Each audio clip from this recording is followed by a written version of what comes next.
Let me tell you what else has been very hard to find lately, and that is folks who have been critical of Mr. Trump's China tariffs, steel tariffs, and broader trade policy moves, who have also been right about U.S. trade policy regarding China in particular for the last 25 years or so. Because every prediction made by mainstream economists and Washington think tankers, Wall Street analysts, etc., that more trade with China would make China freer economically and more cooperative diplomatically has been disastrously wrong. I don't know if it's been disastrously wrong, Joel, but I bet you'll take the other side of that. Well, I think that there is a problem with China, and it has to do with intellectual property. It has to do with subsidies on steel and aluminum and other products. And so the United States needs to engage with China. What I would say is that the way that the Trump administration is going about it is the wrong way, by acting unilaterally in a way that is illegal under World Trade Organization law, inconsistent with the United States commitments.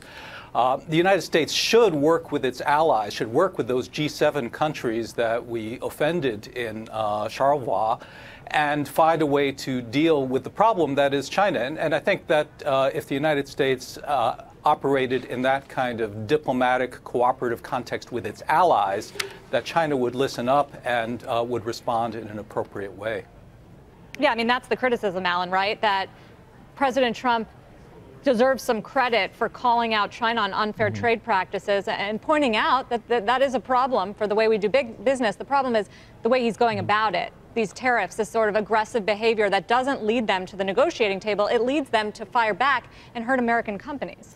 But the criticism of U.S. unilateralism completely ignores the fact that all these forms of multilateral engagement and also U.S. unilateral engagement have been tried going back 15 and 20 years. The United States has been talking with China in a series of high-level economic dialogues going back to President George W. Bush's administration. The United States has been trying to get its allies to cooperate meaningfully on common measures to curb China's trade predation.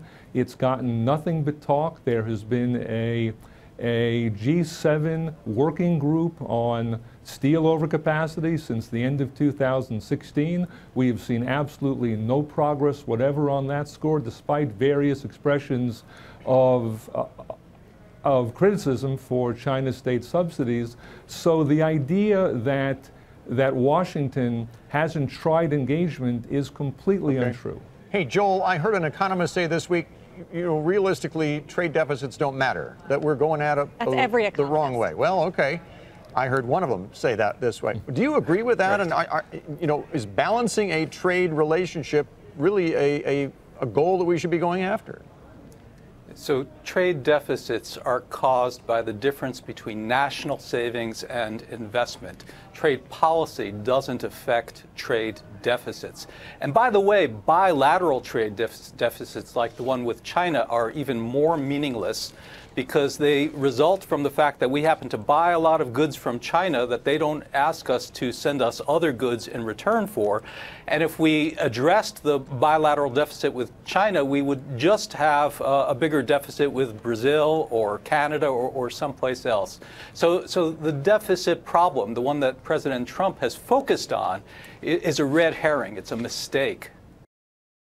Hey there, thanks for checking out CNBC on YouTube. Be sure to subscribe to stay up to date on all of the day's biggest stories. You can also click on any of the videos around me to watch the latest from CNBC. Thanks for watching.